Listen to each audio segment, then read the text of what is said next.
Yo, what it do, 2K fans? This your boy JuKIng the Boss, and I'm back again. Been a little under the weather, but we're gonna skip all ahead and focus on the video. Now, a lot of people have been responding in the comments, let me know what kind of builds they wanted me to compare, and it was some of them were like, okay, I can understand why I compare these two builds. So people are looking, some people are looking from a competitive standpoint, wanting to see which two of these builds stack up competitive wise, and then there was those who just kind of wanted me to break down particular builds. So instead, what I'm gonna do is I'm gonna focus on this the same way I kind of did last year, and hopefully at the same time I can actually knock out a couple of builds when I get to the section of the position for your builds. So the first one we're gonna start off with is point guard builds. Now, I'm not the best point guard person to talk to when it come down to ISO builds or dribble guard builds. There are quite a few people that I follow that they drop some really good knowledge on creating builds that are great for isolation, great for dribble guards, you know. And so I'm not going to focus on that. I want to focus on competitive builds and only competitive builds in this video. So we're going to talk about what I consider 5 builds at point guard that I feel are your best bet for being competitive. So as you can see, the first one I have on the screen is the Sharpshooting Playmaker. Now, to me, great build to go with if you're trying to play competitive, and the main reason behind it is the primary of passing and ball handling means that you can run the offense. The secondary of sharpshooting means that you will have a great shot, and this is information that you got to take with every build that you work on. Height changes how effective you shoot. And if you are taller, you're going to shoot less effective. So the shorter you are, the more effective you shoot, which means that point guard builds are going to be able to almost guaranteed get closest to 90 when it comes down to the shooting mechanics, regardless of whether you're talking about primary or secondary attributes. So they're going to get the closest to 90, which means that if you add boost on those builds, they're going to go above 90. And when you think about the takeover system, which a lot of people haven't taken into consideration, now your takeover is going to activate at the beginning for your primary skill. Once you get to 94, which won't be that hard to get to based on a number of different ways you can play the game, playing on tougher difficulty levels is going to reward more points. Mixing and matching your games up are going to reward more points. Hopefully 2K doesn't patch in to a point where it's like, oh, they're earning too many points too fast. 2K, I'm trying to tell you, let people earn those points as fast as they can. The reason being is because then you'll get people putting in more money to buy more builds. Now, some of y'all might not like hearing that, but that's just legit fact. Like, if I'm working on a build and then I want to do another build, the quicker I get that build to where I want them, the quicker I'm going to start working on my next build. If I'm going to put money up to fast track a build to a level, then I'm going to do that right away. But I mean, I don't plan on putting in money in the build except for the 100,000 VC that they give me to start off. I don't plan on investing. I really just plan on showing you guys how to get it done for the fun way. But let's get back to this build. So because your takeover is going to activate on your primary skill, and as you level up, that activation is going to last longer. It's going to make you a dangerous person running the floor. And because you'll be able to get your mid-range shot up and your three-point shot up to a cap of 20, that means that you'll most likely be around low to mid 80s, depending on how you adjust height, weight, and wingspan. You'll be around low to mid 80s. And if you are around low to mid 80s, then essentially the proper jump shot and knowing your jump shot and working on timing your jump shot, you're going to be essentially a great player to have on the court running the offense. And having your dunks so low is a good thing, because if you want somebody to run your offense, that means you need somebody who can leak out, and you need somebody who can run the transition defense a lot better. We're going to get to a build that's probably specialized in that, but they got some good layup potential to finish inside. But because they're shorter, their layups are going to be most likely lower. So maybe 74 at the max, depending on how you adjust height, weight, and wingspan. You're not really focused on making sure, their post work is good, but when you look at things like the fact that their blocks can get all the way up to what looks like 11, 6, 7, 8, 9, 10, their blocks can get all the way up to 11. Some of the taller point guards means that might be a nice high 60. Going up against shorter point guards could make you some trouble. Steals can max out at what looks like 14. So if it can max out at 14, some good wingspan could mean that you could essentially rip anybody and things like that. And just because you have a high speed and acceleration means that you can kind of create your own shots. So now let's take a quick look at the Playmaker first and Sharpshooting secondary badges. And so they get ankle breaker gold, flashy passer gold, break starter gold, pick and roll maestro gold, lob city passer gold, diamond gold, one man fast break, and free throw ace, all that gold. Do you look at oh, don't compare that, that's something different. And then you got corner specialists. You got corner specialist silver, limitless range silver, charge card silver, quick reflexes silver, mid range dead eye, deep range dead eye. I'm guessing that that's going to end up being at silver. I believe I looked and I think I saw that silver. So deep range dead eye at silver, tireless score, especially because limitless range is at silver. So why would deep range dead eye be at bronze if limitless is at silver? So deep range dead eye is most likely gonna be at silver. Tireless score, difficult shots, catch and shoot, and teardropper. And tireless score is a badge that regardless of what level, you want it at better levels, but regardless of what level, having that badge makes you pretty good.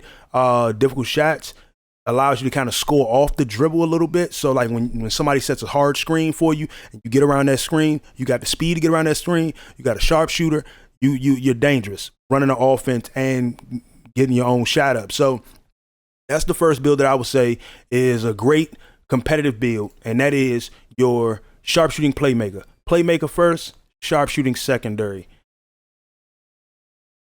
All right, so the next two builds we're going to talk about, because I can't really place these builds in a particular order. To me, it boils down to the person playing the game and how they like to play. So these two builds I'm going to compare side by side: the pure Playmaker versus the two-way Playmaker. Now, to me, the two-way Playmaker is a safer build to go with if you aren't a person who really like trusting your shot.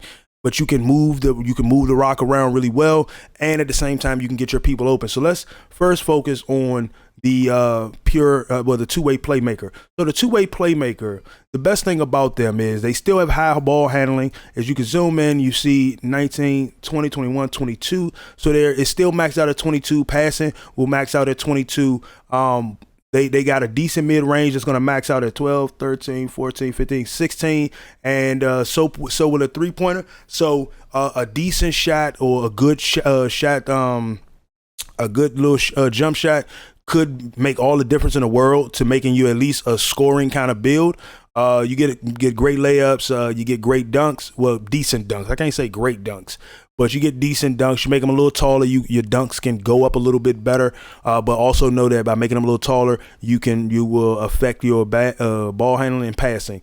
But here's where this build is effective. So because this build is a Playmaker first and defense secondary, and at the early stages, I said 8. At the early stages, you will have takeover badge that will activate your ball handling and passing skills, making you efficient killing machine running the offense. And then once you get to 94, that secondary takeover badge activate, that secondary set of circumstances activate, making your steals, blocks, vertical, lateral quickness, speed, accelerate. Well, speed and acceleration should activate on ball handling and passing, but it makes all your defensive stats boost up, and it makes you stronger, and it'll make you well, we're not gonna worry about stamina. Stamina is affected across the same for everybody. So when you look at it, by the time you get to 94, if you're playing two-way Playmaker and you've gotten the knowledge down on how to use your build, you're going to already be great at getting steals. You're going to already be great at getting blocks, when to jump, when to time your jump, how high your man can jump, and when you're in the position to jump and get a block. And your lateral quickness, you're going to be good at keeping people in front of you. Once you hit 94, knowing that all of this, everything from ball handling all the way down to acceleration, excluding post offense and rebounding, will be basically boosted and turbocharged, makes you dangerous on both sides of the floor, because essentially the shooting guard build, some of the best shooting guard builds are going to be shooters. So they're going to be sharpshooters and shot creators. So if they get the proper screen and you rotate over to help, and somebody rotates to your man, you can kind of help cut that down and keep them from being able to just do what they want, especially once you get to 94. So then I want to take a look at the pure Playmaker. Now, in the pure Playmaker, the thing I like about this build is that because you don't need to be the best shooter in the world, But having a decent jump shot makes the difference in the world between being a pure playmaker or a playmaker that needs a shooting ability to kind of increase the chance of your shots going in. So they do decent on defense. If you put a little bit on your wingspan and everything like that, you can do a little better on defense, blocks and steals. But these things look like 7, I'll say 8, 9, 10, 11. Your blocks are maxed out at 12. Your steals are maxed out at 13. Vertical gets up to what looks like 14. Lateral quickness will still get up to what looks like 19, 18, 19. And but where it matters is that you see your layups are gonna go up really well. You're gonna get about a 19 on your layups. Then you got your mid-range can go up to a 13, 14, 15, 17, and three-pointer goes up to 17. 14, 15, yeah, 17. So, but the fact that a pure playmaker will almost automatically max out with ball handling and passing, what makes you dangerous is that you'll have the tier 3 dribbles almost guaranteed. You'll have those tier 3 dribbles. You'll have that keen ability to kick the rock, so you could break your man down, get an ankle breaker on him out on the perimeter, then drive to the basket and kick it to. If you got a big man in there who's an athletic finisher, or a big man in there who's being guarded by, he's a post scorer but he's being guarded by a rim protector, you can essentially force your way inside after breaking your man down, forcing that big man to collapse off of your man to come check you, and you can easily dish it to the big man to get a nice easy bucket. And that's the thing that's going to make this build kind of dangerous. Maxing out speed and acceleration makes this build kind of dangerous. And so then we're going to look at the badges for these two builds, and let's see. So we got playmaker, pure playmaker, and we got playmaker and lockdown. And when we look at the badges for these builds, the Hall of Fame badges are ankle breaker, flashy pass, break starter, pick and roll maestro, Lob City passer, dimer, one man fast break. Then you got free throw ace gold. Then you got charge card silver, quick reflexes silver. But you look at, like, you only got corner specialist, acrobat, teardropper, and relentless finisher at bronze. But when you come over here to your two-way playmaker, you got ankle breaker gold, flashy passer, break starter, pick and roll, Lob City, dimer, charge card, one man fast break, free throw ace, quick reflexes, all on gold. Now, let's say that you're going to use this build, and this is the build that you want to try to get to 99. If you get to 99, all of these badges going up to Hall of Fame, whereas this is the only badge that's joining these Hall of Fame badges. You imagine when you get to the next level and you get that takeover badge, and like you've already gotten takeover at 94. Once you get the overall 99 and then you got takeover with this, now you are just a dangerous person out there. So if I had to choose, I'm choosing the two-way playmaker over the pure playmaker, mainly because you get defensive stopper that'll go up to gold once you hit 99. You get things like chase down artist, pickpocket, pick dodger, bruiser, which means that when if you're playing against somebody and they like to set screens, you're playing against that sharpshooting playmaker that I recommended. And somebody sets a screen, you can slide around that screen a little bit better without it taking a hit to your stamina. So these are builds, and then you get posterizer, relentless finisher, and Lob City finisher. Posterizer on bronze is still better than not having posterizer at all, because it means that you might not be able to get the tier contact dunk animations, but you can get some good dunks off, and that's what makes it a little bit different. Now, for my last two in the competitive point guard builds, we have what I call the playmaking shot creator and the shot creating playmaker. Now, both of these builds are great builds to use if you're playing competitive, but it just depends on which way you want to go with it. Now, if you ask me, my opinion is the best one between the two is the shot creating playmaker. And the only reason why, let's first look at the attributes between the two. So both of them essentially have almost the same set of circumstances when it comes down to where they cap off at, where they max out at. So first, let's look at the the shot creating playmaker. Now, layups and dunks seem to go up to what looks like 20 or 19. Layups go up to 20, 19, 20 or 19. Dunks go up to 11. Mid-range goes up to what looks like 20, 16, 17, 18. 20 and 20 for layups and mid-range. Three-pointer goes up to 18 or 19. Ball handling can almost max out at 20, 23. And so is passing, almost maxes out at 23.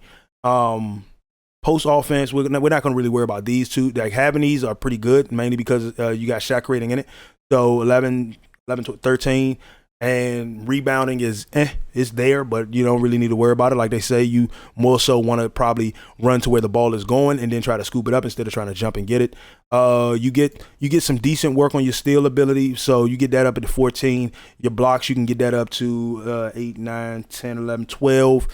Your vertical, you get some good vertical, goes up to 15. Lateral quickness goes up to 15, 16, 17, 18. Speed almost maxes out at 22, 23, and acceleration almost maxes out at 24. Strength is decent, gives you a little bit to challenge against a point guard or a shooting guard. So now we're going to take a look at the playmaking shot creator, which is the build that if you're going to play point guard and you have a shooting ability, you have the ankle breaking ability, I would go with this one. And the main reason is because, okay, your takeover is going to activate first on your primary skill. And you're going to hear me say that a lot. Your takeover is going to activate first on your primary skill. Once you get to 94, it's going to activate on both of these skills. And the reason why having shot creating first and then playmaking second is because you'll always be able to get simple ankle breakers. You won't be able to put souls on their back with the playmaking ability. But the shot creator has an ability to break a person down with a step back jumper and turnaround jumper, a simple like a simple fade and things like that, losing and getting that separation. That these are things I saw in the prelude. So the best thing about this build is that first of all, once again, their layups and dunks can almost max out. Well, no, can get up to about 20. The layups get up to about 20. Why I keep saying layups and dunks? Their dunks gets up to what looks like 15, and when you look at their mid-range, it's almost capped out with 23. Their three-point can get up to 16, 17, 8, can get up to 19. Ball handling can almost max out at 22. Passing can get to what looks like 15, 16, 17, 18. Post offense actually goes up really well because of that shot created primary, which is 14, 15, 16, 17, 18. Once again, 18. Steals and blocks, decent. They both can go up to what looks like 12, 9, 10, 11, 12, 13. My bad math. And then your vertical goes up really nice. Lateral quickness goes up really well. Speed is at 22, and acceleration is almost maxed out at 24. Now, the reason why this is the build that I would say go with above the playmaking, the shot creating playmaker is we're going to look at the badges and we're going to talk a little bit. We're going to talk a little noise about it. So we're going to go playmaking, shot creator. No, shot creating playmaker, the one I would say go with first. Shot creating playmaker. So playmaking, shot creator, I'm sorry. And then shot creating playmaker here. So now we update the badges. So first of all, look at the number of gold badges. And you might say, well, look at the Hall of Fame badges and everything like that. I'm talking about look at the longevity of your build. If you want to build a build and get them to 99, if they showcase that the road to 99 is obtainable and it's not the hardest thing to obtain and you can actually get there or get close, really close enough, because getting to 94 isn't hard. And with the fact that they're adding so many new things that you can do, maybe getting there going to be a little bit easier. But if you got mid-range, difficult shot, Tyler score, teardropper, ankle breaker, flashy passer, pick and roll maestro, lob city passer, free throw ace, one-man fast break, and dimer on gold. And you know that, let's say you get to 99, all these are going to Hall of Fame.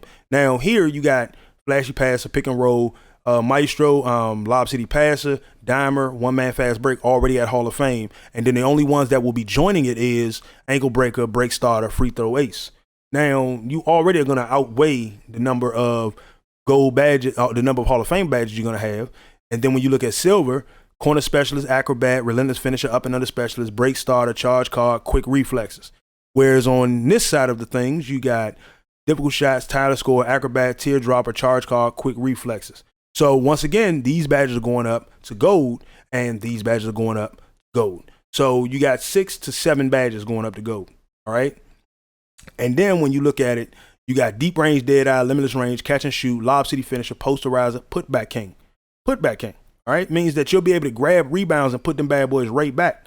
Those will go up to silver, if you hit 99. Now, even if you don't hit 99, these badges still outweigh these badges, meaning that you can do a little more with these badges.